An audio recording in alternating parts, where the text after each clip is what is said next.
Okay, so Nisa Bulavanaka, everyone, Malo.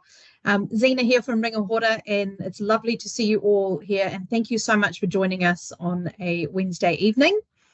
The future of service skills is quite exciting, and it's really giving us an opportunity to be able to catch up with the Pacific community, Pacific whānau, ainga, family, to be able to discuss and share what we're thinking in terms of developing qualifications in the service sector for Pacific workforce now and in the future.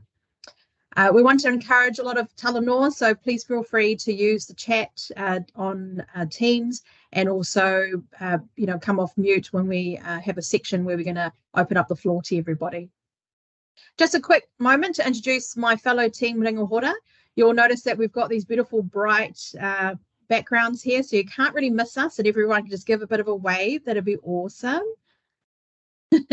So we've got Kari Scrimshaw, our CE, who will be sharing a few words shortly.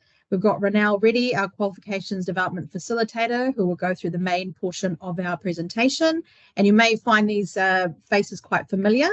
Tiana Mill, who is our Pacific Advisor for Qualifications and Quality Assurance. Fellow brother Moses Alatini, Strategic Advisor Pacific.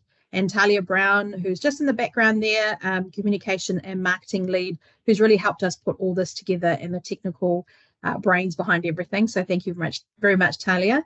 And myself, Zena Khan, the Pacific Transformation Lead, who will just lead us through as an MC, but mostly lifting our people through this whole thing.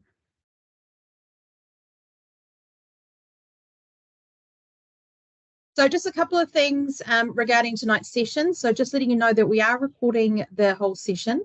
And but if you would love to still see your beautiful faces, but if you don't want to be recorded, then you're more than welcome to slide to turn your cameras off. That's not a problem at all. But again, would love to see your beautiful faces. Teams channel, just as I mentioned before, most of you will be familiar with Teams. So feel free to add questions, comments, any sort of suggestions in there. You are more than welcome. It's free for all there.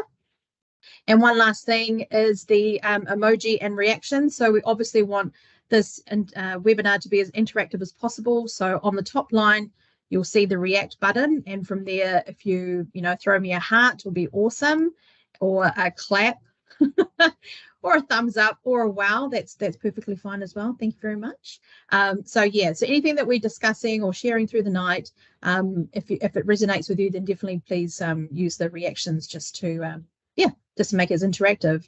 So to begin with, I'm just going to call on my brother Ronelle, who is going to open us up in prayer. Ronelle. Thank you, Zena. Let's pray, everyone. Tatou tatalo. Lomato tama o ie ile langi. La e wha amanua I lenei vai aso. La te I mato uma ta ito atasi. Ile suafa o lesu amine. Wonderful. Thank you, Ronelle. Appreciate that. And next I have the privilege of welcoming our CE, Kari Scrimshaw, who's dropped a bunch of chats just to let you know that we're here and we'll be starting soon. But Kari, here's your time to share a few words. Aloha lava, malolele, and warm Pacific greetings to you all from Tamaki Makaurau today. And thank you, Zena, for the introductions and Ronelle for our opening prayer. It is my absolute pleasure here as CE for Ringahora Services WDC, and on behalf of all our kaimahi here at Ringahora to welcome you tonight. I want to start off by thanking and acknowledging you all for the gift of time and ideas, and no doubt lots of Pacific energy that I have learnt to expect from any Talanoa, no matter what time of day, or in this case, night. So honestly, we couldn't be more thankful that, like us, you've been drawn here today by the kaupapa of Pacific possibilities. At Ringahora WDC, we are one of 6 workforce development councils. You might have heard of us. We've been set up to bring industry, business and community voices loudly into real conversations to improve vocational education.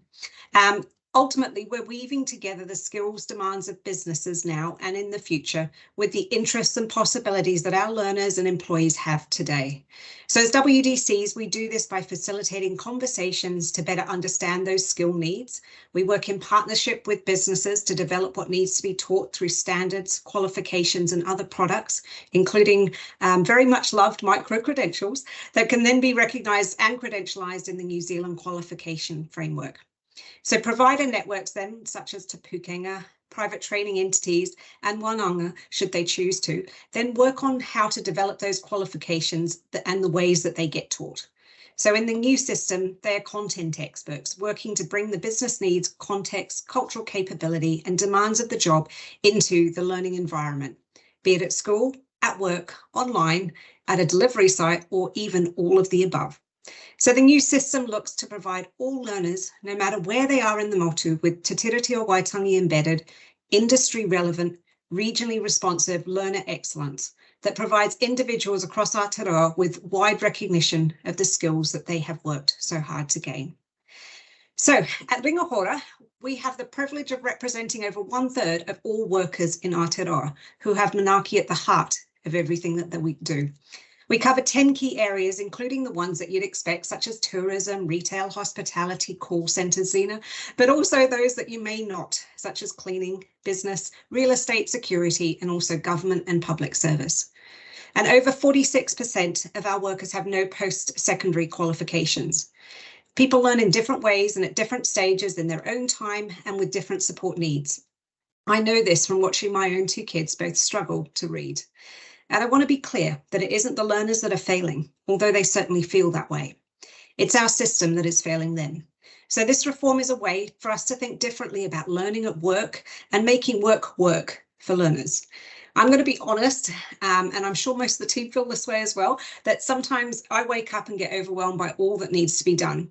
But the great thing is that I know that I'm not alone, which is why we need to seek out the voices and the people who probably know better than we what needs to be done to make the changes where all learners can thrive. So our vision at Ringahora is to create skills for life, acknowledging that the core fundamental value that essential people skills gained through services, whether paid or often unpaid, contribute to our New Zealand economy. While the service sector workforce is very transitory, so 1 in 3 employees leave within a year, we believe that the service skills gained while working across our businesses go on to support all industry, all regions and all communities. The service sector provides critical pathways into work for many, including migrants, rangatahi, and those re-entering the workforce. Thanks again for joining us. We really want to hear how work-based learning, specifically across those core essential service skills that underpin our economy, from health all the way through to tourism, can be developed to create thriving people, thriving businesses, and thriving communities. And for many of you, this will be the start of a relationship with us here at Ringahora. If I or the team can do anything to keep you connected across this kaupapa, please just sing out, because we are all here in service to those that serve. Malo. Beautiful. Thanks, Kari. Appreciate that. So there you have it, team. Heard it from our CE. So we're going to get Ronal now to share his screen. We love the music so much, so we're just going to keep on playing it.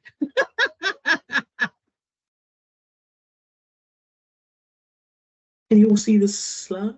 Can you all see the... We can hear the music, yeah.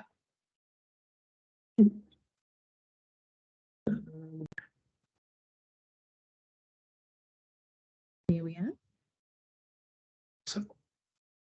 Awesome. Over to you, Ronal. Well, thank you very much. Thank you very much, Zena, and thank you very much, Kari, for that wonderful opening. Malo, my name is Ronald Reddy, and I am one of the qualifications development facilitators here at Ringahora.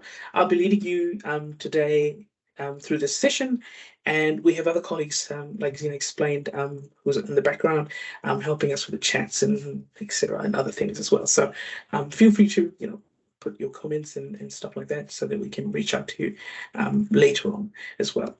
So let's get started. So thank you for that. So today what we're going to cover, so we're going to cover three things. So first of all, we're going to be covering who we are as Ringahora, and secondly, we're going to be looking at the topic of shaping the future of service skills. And finally, we finish off with a Talanoa discussion at the end, where you can kind of tell us a little bit about what you think about this new idea that we've got, that we've thought about. So, which is called the future of service skills. So we're very excited that you've joined us today. Thank you for taking out that time to come and give us your wisdom, because that's very, very important and vital for us to make sure that our learners get the very best that they can. Awesome. Let's go to the next slide. I can't move to the next slide. And also remember that the session will also be recorded. So just so you know. Okay, so who we are. Now, Ringahora is the Services Workforce Development Council, and our name basically Ringa, which means hands, and Hora means facing upwards, so symbolizing manakitanga and hospitality service. Our role is to channel and amplify the voice of the services sector in the vocational education system. And we do this by partnering with the industry and advocating on your behalf, identifying if there are current and future sector needs, and of course, translating the skills and the gaps and needs into the relevant standards and qualifications that we have. Now, our motto is, our vision actually is very simple: skills for life, wherever that may take you. And we do this, of course, by responding to the current and future workforce needs of the service sector. And, we have 10 different industries that we look after. So, covers from cleaning, contact centers, financial and advisory services, tourism, retail, and we know that Aotearoa New Zealand services sector, it grows really excellent communicators and really good problem solvers and collaborators and leaders. And the changing nature of the work is increasing the demand for these people and the soft skills that they possess. The value of such skills lies in the transferability across the different sectors. The nature of the work our people do requires them to rapidly acquire these different skills that allow them to perform effectively in the jobs that they do. And experience on the job basically demonstrates the commitment to the sector. However, having that formal qualification, vocational credential shows our people are able to perform the tasks and responsibilities to a recognized standard.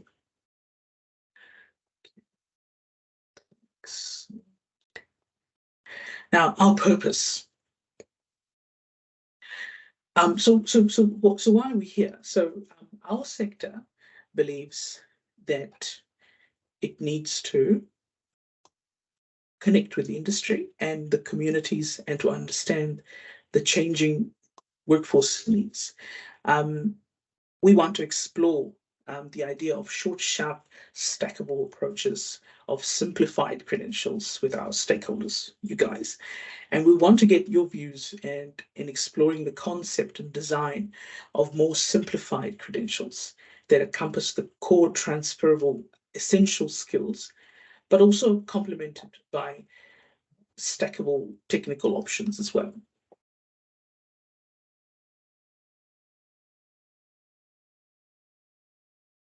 Now, what do we know at the moment? So there's a couple of stats here that are quite interesting. So there's around about 900,000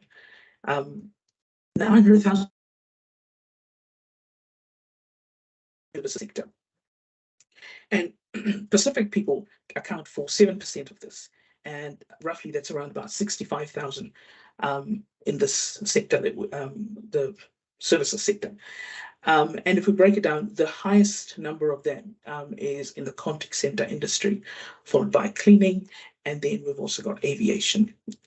Now, around 300,000 businesses, there's around about 300,000 businesses in the services sector as well.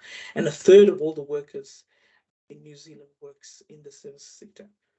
Now, going to the qualifications side of things, there are currently about up to 30 services qualifications to suit the different industries at levels 2 and levels 3. Our current career pathways see our people engaged in similar learning outcomes for credits towards different qualifications. And we have a very mobile workforce. Our people move between these industries in our sector, and they want to provide, they want portable credentials that tell a story about their skills, competencies, and knowledge and experience, of course.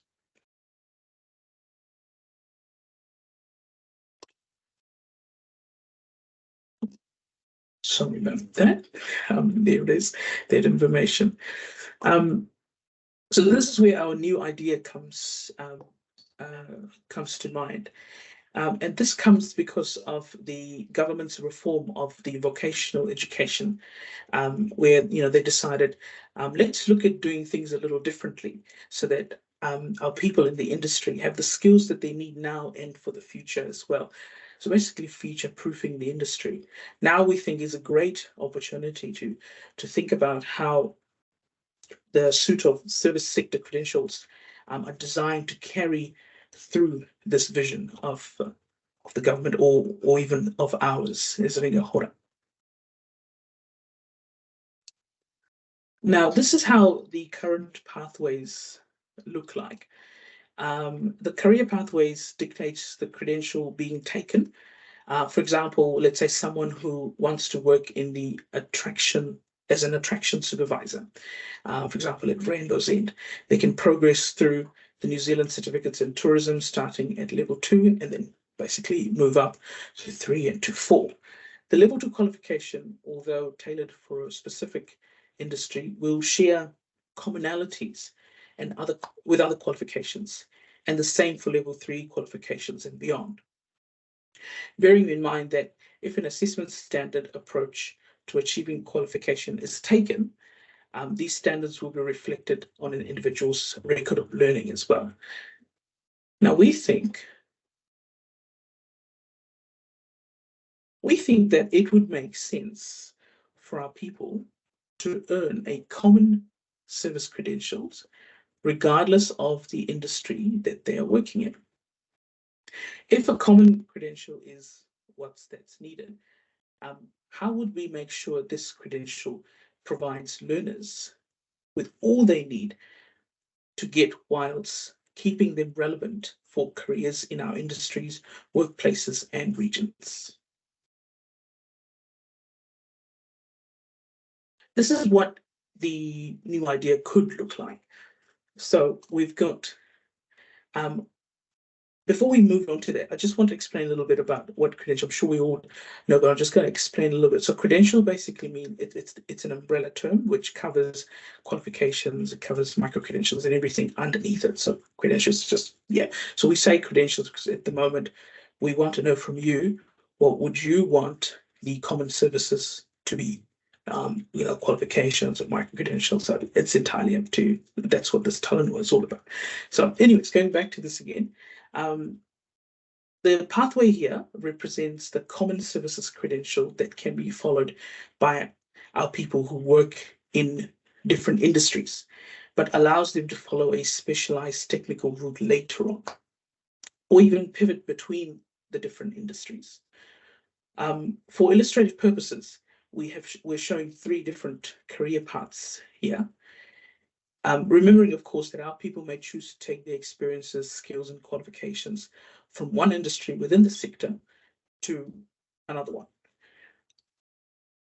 So, on to the next slide. That also explains a little bit about how the structure looks like. So we're thinking that the credential that we're talking about, the common services credential, will sit at the bottom as the foundation, and then if a person wants to move to a different, so for example, they'll do that, and then they'll move on to become an attraction supervisor by doing the level 3 certificate in tourism, where they learn specialized skills in that tourism area or specialized skills in retail, but they will learn everything that they need to enter any of those industries if they wanted to. So this here particular one represents the common services credential that can be followed by people who work in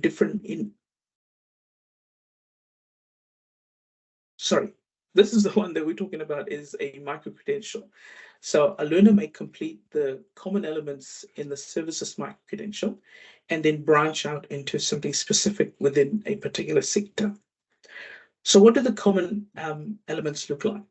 And what does this look in terms of subjects? We don't know. So at this point, we want to hear from you what it would look like or what we could include in this. How long should it be? How many credits it should be? At what levels it should be? So at the moment, we've heard levels 2 and 3, but it's entirely up to you. Where do you want it to sit? The components could be standalone, and it could stack together to build into a qualification, but it doesn't have to. Then there are pathways from there onto level 4, with more specialized in the areas, for example, let's say cookery or something like that. So what does this mean? So, well, what this means is, well, this will ensure a stackable credentials approach, which will enable transferability between the industry sectors. It will also meet the changing face of the workforce as well. Vocational education to be part of a learner journey, and it can become more accessible for our learners. And it can also support career progression, and through qualifications provide options to move between sectors based on what people want to pursue in their life. And through this mahi, there could also be an opportunity to create a Pacific by Pacific training provider. Who knows? Now we are going to move into the Talanoa session part of things. So now we're going to ask your opinions about this and what comes to your mind when you think about this credential that we're thinking about the service skills. This is your opportunity to discuss your thoughts around this concept. What I'm going to do now is I'm going to pass the baton on to Moses, who is going to take over from here and facilitate the Talanoa. Thank you very much for listening. Malo, Ronald, thank you for the presentation. Probably a few of them.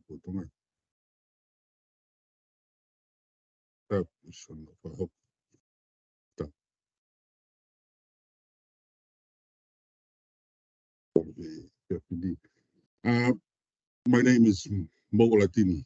I'm the supervisor Pacific at Ringahura, and my role tonight is to sort of facilitate or guide the Talanoa session.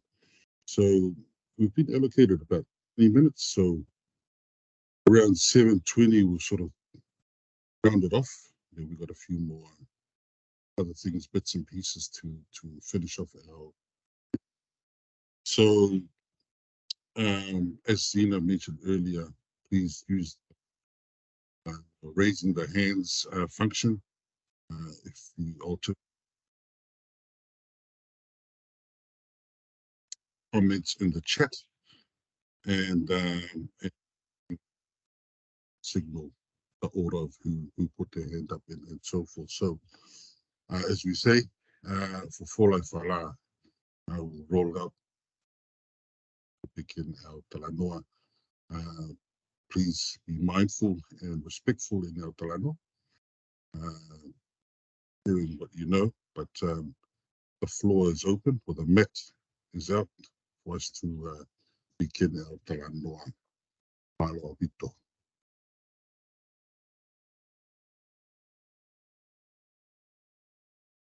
Do we have a brave soul out there to begin our Talanoa? Hi. Hello. Malo Peter. Hey, Mulavinaka and Malo. I love the concept of credential stacking and credential stacking, and actually building micro credentials towards a career pathway. But having been someone who's worked across different industries, I've gone from aircraft engineering to commercial to project management, program management. One of the biggest challenges being Pacifica or being and coming into the mainstream spaces, it's so hard to talk about transferable skills, or it's not so easy.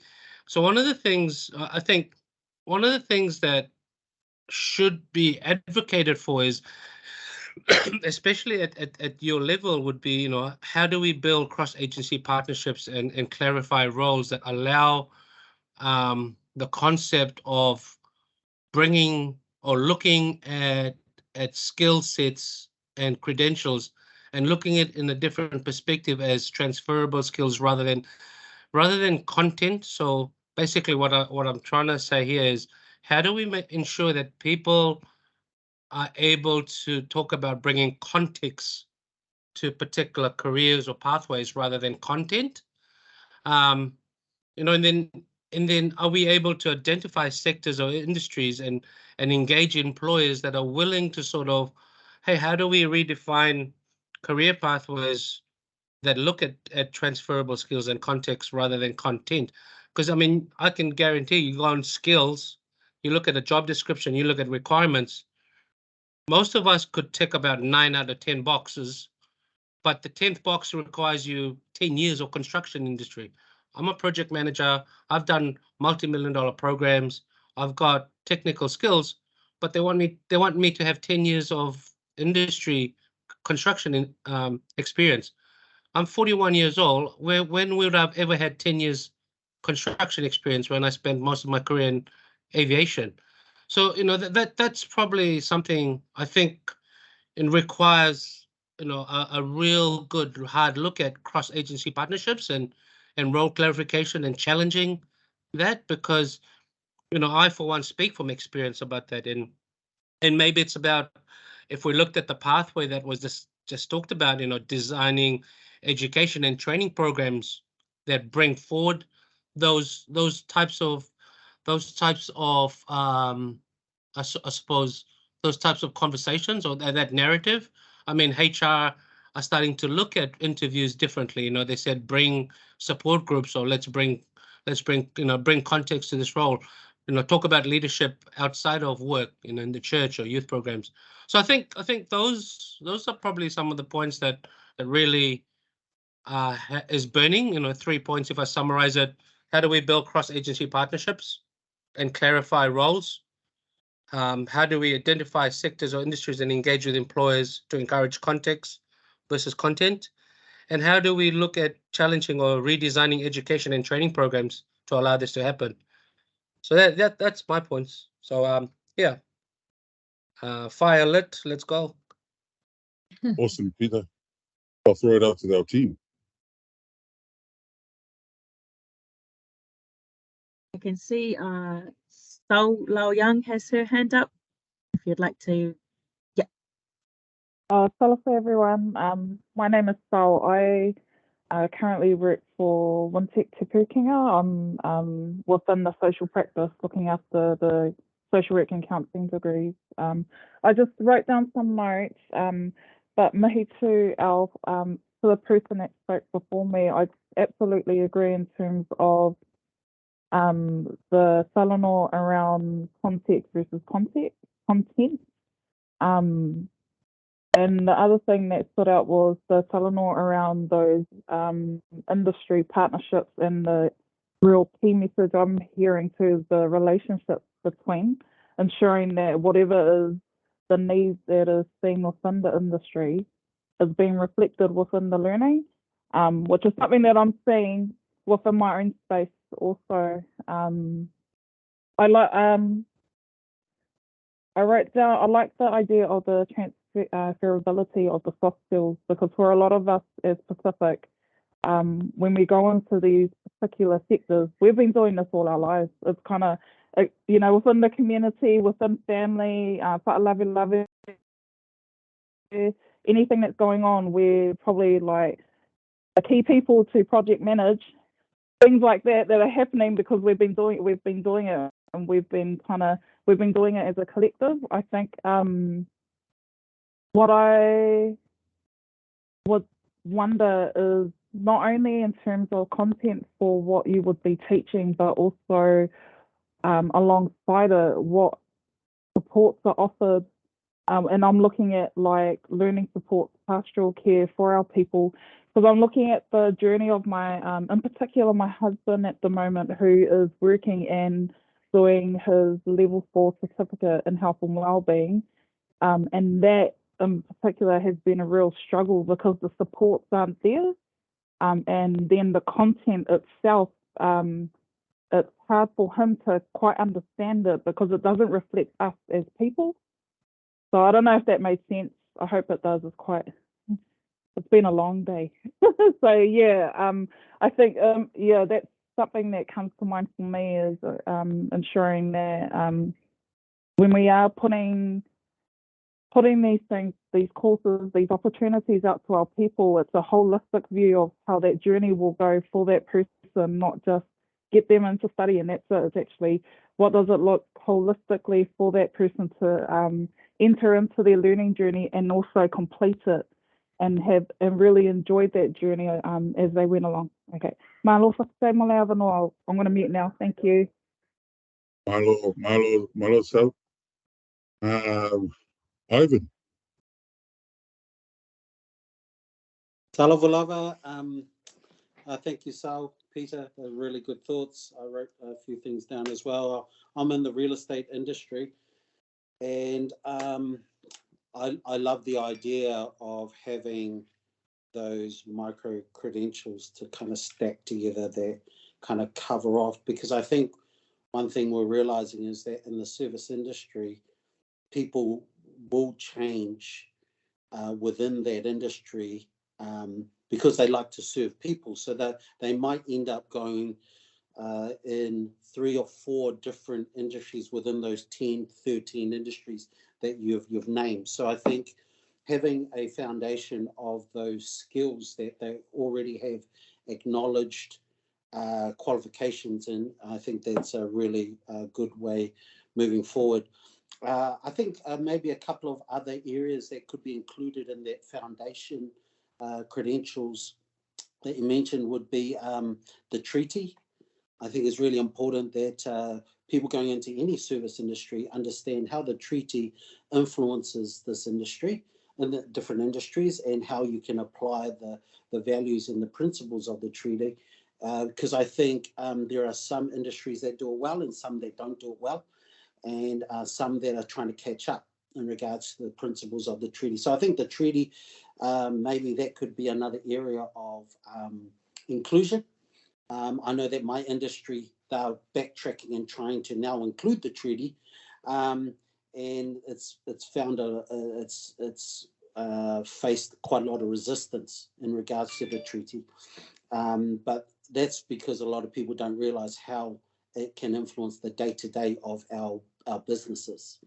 I think the other thing that I'd love to maybe put forward as part of that foundation is maybe something around understanding small business, because I think in the service industry, our people are really good at delivering service, but I think we should lift the sights of our people that we don't want you just to be someone who delivers the service. We want you to be the boss one day. We want you to own a business. We want you to at least have an understanding that you could go from being a builder to, an owner of a building company or whatever those service areas are. So I think having some sort of idea of small business, how does tax, GST, the different structures of a business, and that also gives a pathway for, even if they are in the fitness industry, they can then think about growing and being kind of the owners or the business owners of those different industries. So those are kind of two, and kind of alongside that is kind of understanding finance and economics.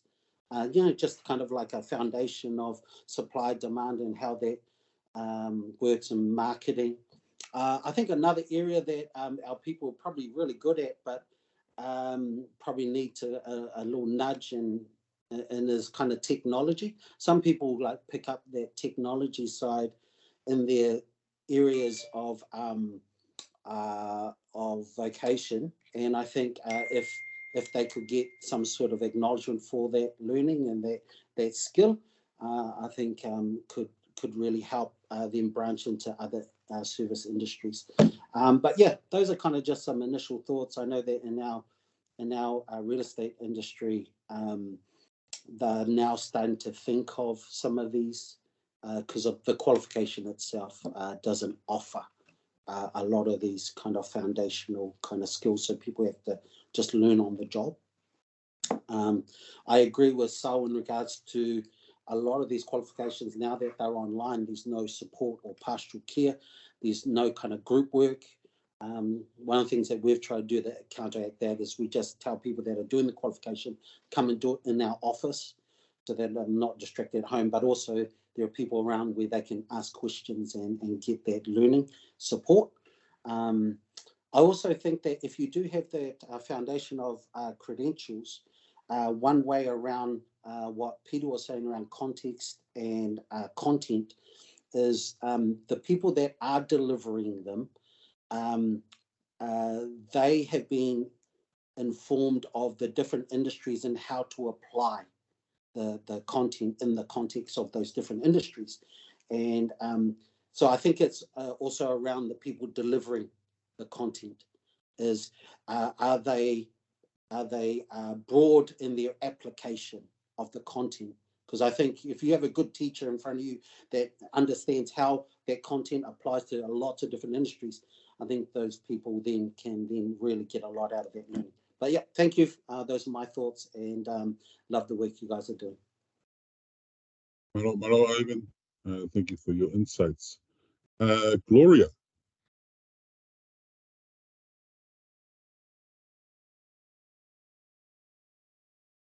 Mute. Mute, okay. Talanoa. I'm feeling very, very old. I realize I've been in the PTE business for 26 years now. I think we were one of the first in this world many years ago. Some of the things that I have come across that I think we need to hold true to, and that is the importance of having a solid, generic foundation. We have all these amazing level 4, even level 3 quals, but if you haven't got the foundation, so many people drop out and then they're convinced they are failures, whereas we have failed them by letting them go into a system without browning the onions first, as my husband would say. And if anybody remembers back in the old days, the retail qualification, it had math for retail unit standards, as if adding and subtracting in retail was different than adding and subtracting for retail for office administration skills. So you couldn't cross credit the unit standards. Why? Well, maybe it was because the finances where we make more money if we give you 60 credits of our package. And this is where I think our challenge is now, that if we can say, we're going to have a generic set of foundation skills that any one of these industries can lift from, then you go on from there to your level 3 and your level 4. In all of the work that we've done, and we've probably put through something like, I think we said something like 16,000 people, 80% have been Pacifica. Why? As a Palangi? Because Pacifica people know how to be Pacifica really well. I'm not going to say how to do that. But what I have found in retail, in office skills, in contact center, and now in security and healthcare is we need to be able to give people confidence to speak to other cultures. We need to have them to feel confident enough to, as they used to say, talk past each other. And I'll give you a very quick example. In security, you have got some really good security guards, and they've been put at on Waiheke Island, and they've been at a wedding, and they're there on the door. And some Waiheke type person walks up and goes, "Hey boy," because it's a security guard. What we do is, by giving them the language skills of the business, the literacy of the industry, we can help them have the confidence to go, I can match you one-on-one and still be respectful. So that's just part of what I think would be really what we really need in building foundation skills, is how to have strong cross-cultural communication so that our people don't feel on the back foot. Cleaning, retail, contact centers, even aviation and security. There's so many common things there that we could give people for the little basic building blocks. We've just done a micro-credential called Calming Agitated People. Now, okay, you can understand where that would fit into security, but it fits into cleaning because the cleaners are the front line. They're the biggest security people we have. They're the frontline observers. Who looks a bit dodgy? Who's left a bag? Who's going to have a fight? We need them in retail. Everybody in retail needs to know how to calm and how to get safe, how to be safe. So I would really like it if we could throw the best of our possible and our already done micro-credentials into a pot and say, how could we use these as a package? You don't have to take all of them, but we've got to choose 4 at 15 credits each of micro-credentials, something like that. The other thing I just really want to add is that I think it's really important that we teach health and well-being, that we teach how to feel safe, how to ask for a debrief, union awareness. We insist on having that taught. And when you talk about, was Peter, or sorry, no, it was Ivan, you know, or both of you, the wanting to set up your own business. One of the things that terrifies me right now is I see how many people are self-employed. They are contractors. They're their own business because they say, I get paid more. No, you don't. You're actually getting paid less. You just haven't paid your PAYE, your GST, your ACC levies. And when that happens and IRD comes to you, you're going to crash. And there are a lot of employers out there building that idea up, going, hey, mate, be your self-employed. You can be your boss, because then they don't have to take responsibility for them. So I really would like it that we have Survival 101, and part of that includes things like paying taxes. What happens if you go out on your own? Because so many are self-employed contractors. But yeah, I'm really excited about the idea of not being siloed. Whawhetai. Yeah. Losa.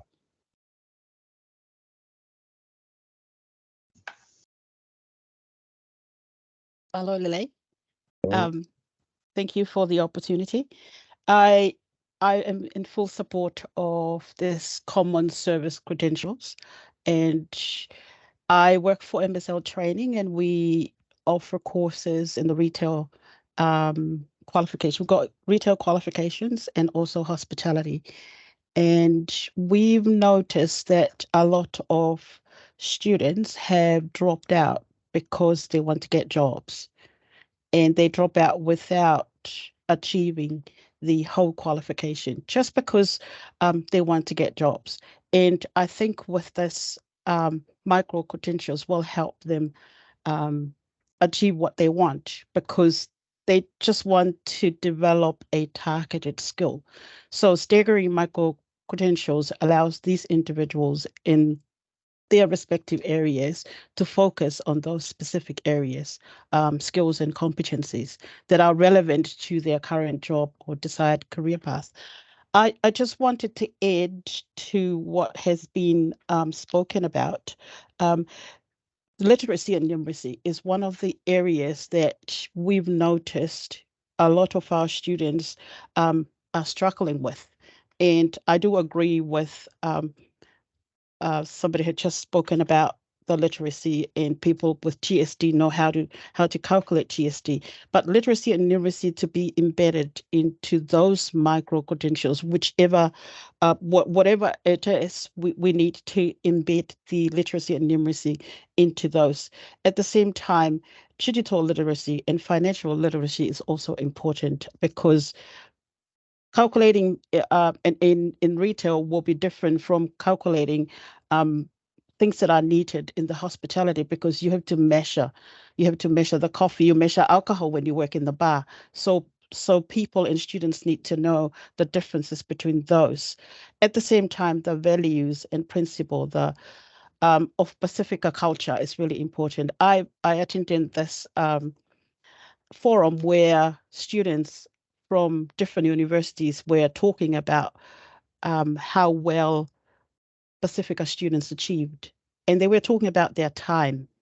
When they are at home, their time belongs to their family. It doesn't belong they don't have the opportunity to do what they need to do for their schoolwork, because they've got chores to play, to fulfill at home. So it's important to bring that into this area, because we're training not just students, we're training mothers, we're training solo parents, we're training caregivers to be equipped with skills to go out there and achieve what they need to achieve. So I believe the values, principle, priorities, cultural values of Pacifica students is needed to also be recognized when we develop these common service credentials.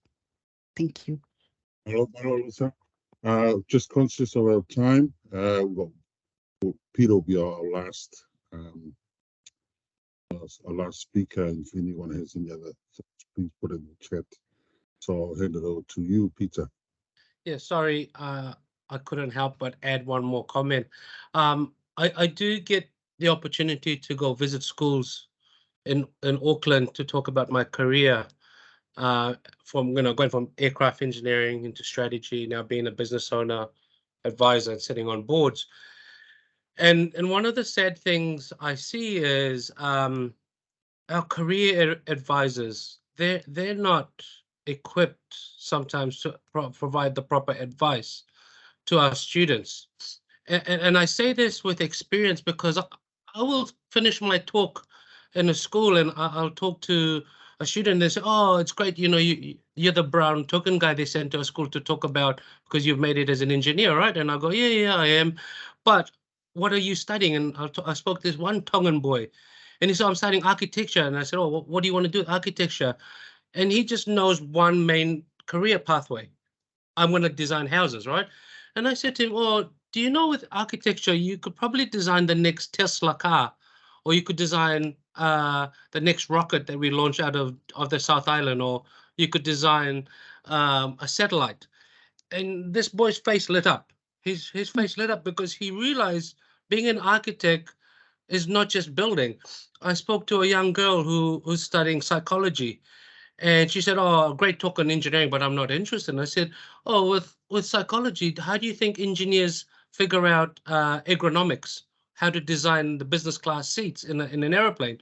We have to engage with people, and psychologists and people who understand human behavior has to do studies for us so that we can build and engineer the right solution."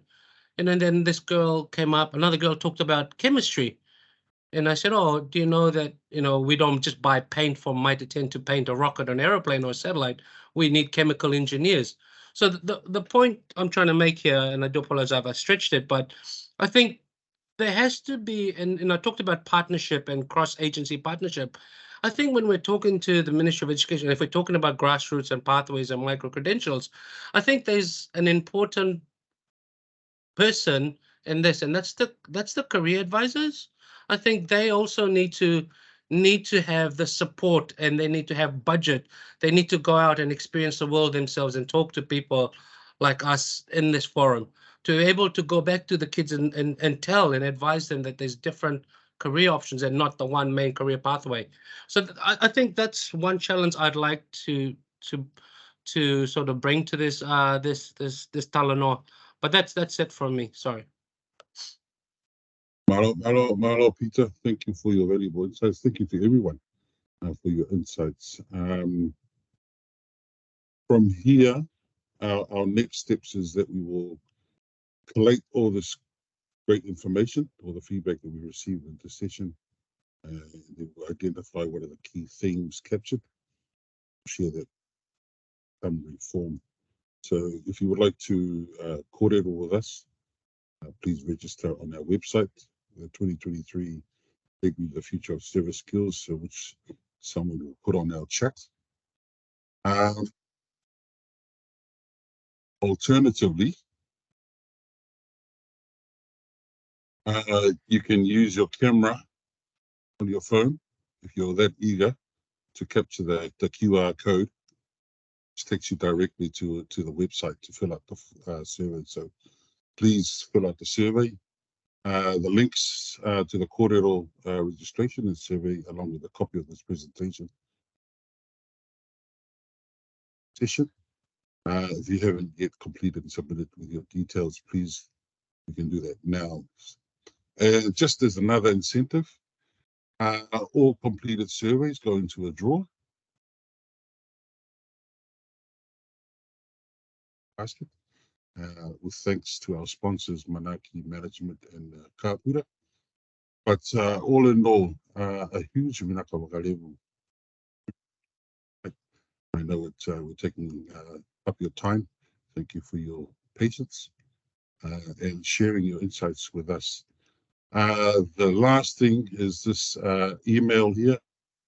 Any questions that you have, remember this email, zina.khan@ringahora.nz. She'll be a point of call. Apparently she doesn't sleep at night, so if you have a bright idea, please contact her and she'll get back to you. So I will close us off some prayer. Of us, the grace of Jesus Christ, mo whalai o tōkara tamai, no fo ia o whai mo whakatahang, o nā hiki.